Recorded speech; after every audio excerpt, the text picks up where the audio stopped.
that then correlates into the guys who develop on your front row in this room by waiting them out, getting them more mature? Yeah, absolutely. Because the guys that come here, they really want to be here. And, you know, I mean, we're probably one of the slowest schools to offer. Or maybe that's not the right word. Maybe we have the fewest offers. You know, we just don't make a lot of offers because we want to be patient, and we want to give kids time. We don't want them to feel rushed. We want to give them time. Now there comes a point somewhere in the recruiting process where sometimes you get pinched on your numbers because maybe you've offered 5 or 6 guys and you're going to take 1 or 2 spots, and you know you can fill up. But we know that, you know, a lot of kids want to come see Clemson, and we also know when they come they're going to like it the majority of the time. And so we just try not to cast a big wide net. You know, we try to be very specific and really identify you know, the qualities that we're looking for. And because again, there's a lot of good players, but good players that really want discipline and accountability and education and family and all this, and then the pool gets smaller. And so that's the pool we want to be in. Tack on to that, you struck gold a few late acquisitions over the last 3 recruiting classes: Kayvon Wallace, Travis, Lynn J, those guys. How do you factor in the decision-making process with such a small window? Yeah, well, I think that's an encouragement and it's what I'm always beating the drum by. Slow down. All right, if some sophomore gets offended because we don't offer him a scholarship, well, great, let him go somewhere else. I don't care. You know, and I know coaches get pressure on them with media and high school coaches, and I'll be the bad guy, you know, because coaches may be gone. Some of these coaches may leave, and then I'm going to be stuck with them. That's why when we have an opening here, nobody hires a coach but me. Nobody hires anybody but me. You know, because what if that guy leaves and they don't take that guy with them? You know, we don't operate that way here. So, you know, and then again, that's my point. And when we weren't recruiting DBs in 15, because I'm loyal to the guys here.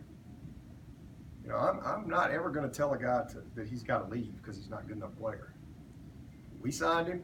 It's till graduation until we part. Now, if he's a turd and he don't want to go to class, he's a bad effort guy, or he breaks rules, that's a whole different deal.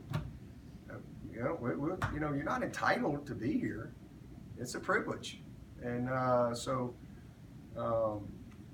that's my point. Is what you just said. I mean, 2015. We're not recruiting DBs because I'm counting all them guys to come back. They hadn't told me they're leaving, and I don't want them. I don't want them to feel pressured to have to leave. Hey, I want you back, so I'm saving your scholarship. I'm glad I kept them for Christian and Cleveland and Austin, and I'm glad I didn't just go oversign and say, oh, well, these guys are going to leave. Let me go sign. No, I didn't do that. I'm like, no, I'm counting on them coming back until they tell me different. That's because that's my responsibility to them. You know, I just don't think that's right. You know, now sometimes a guy will tell you straight up early, like Isaiah. You know, like, hey coach, I'm gonna graduate in December, and you know, I know I got another year, but hey, that's great, no problem with that. You know, and we're all on the same page, and I can go recruit, but it's not going to be because of me going to. Or sometimes maybe I got a guy on scholarship that's not quite as good as we want him to. He's a great kid. He does everything. Hey, that's on us. It's on us.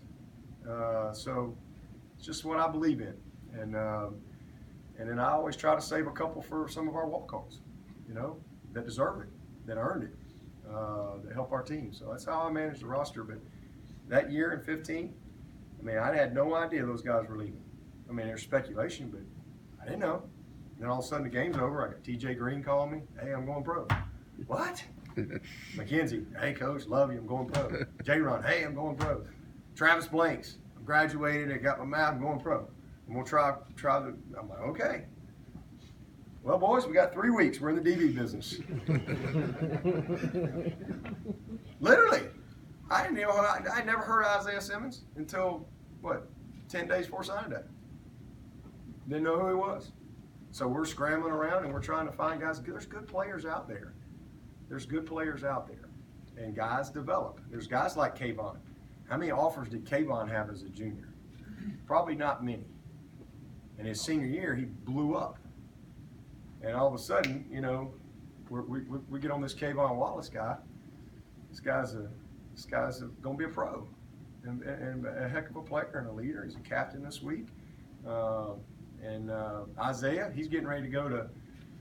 I think there's no way they were gonna play him at wideout at Nebraska. Apparently, that's what he was gonna be. They'd have moved him quick. He's not a wideout, and then I think Michigan might have been his other, but he wasn't. We weren't on his radar. But that also goes to show the power of our brand. You know, we pick up the phone and we're like, hey, you know, would you be interested in taking a visit? And if so, I'll come out there and sit down with your family. Let's talk and see what kind of fit it is. And he ended up coming. Kayvon, and then I went back to Nolan Turner's film. I called Buddy Anderson at Vestavia because we weren't recruiting Nolan because we didn't have a scholarship. You know, I told him a while back that he could walk on. And I went back and looked at his tape, and I'm going, man. And I'm trying not to be biased, because obviously I love the kid, I love the family, and I got a history there, and I'm like, you know, God worked that out. And I mean, because we didn't have a spot for Nolan. And I called Buddy Anderson, who's been there for 50 years at Vestavia High School, was coaching there when I was playing against Vestavia. And I just said, Buddy, I need you honest. And he's like, Coach, he's as good a football player as I've ever had at Vestavia. They've had 1 million of them. He goes, and I can't understand why he's not being recruited. And I think Alabama had offered him a walk-on spot as well. And then so I took the tape to Brent. Hey, what do you think about this guy? You know, and he's like, man, this guy can play. Where's he at? And I'm like, that's all I need to know. And so went from there. And Nolan Turner he's been an MVP candidate the last 2 games for us. He's a baller. Football player. How about TJ Green?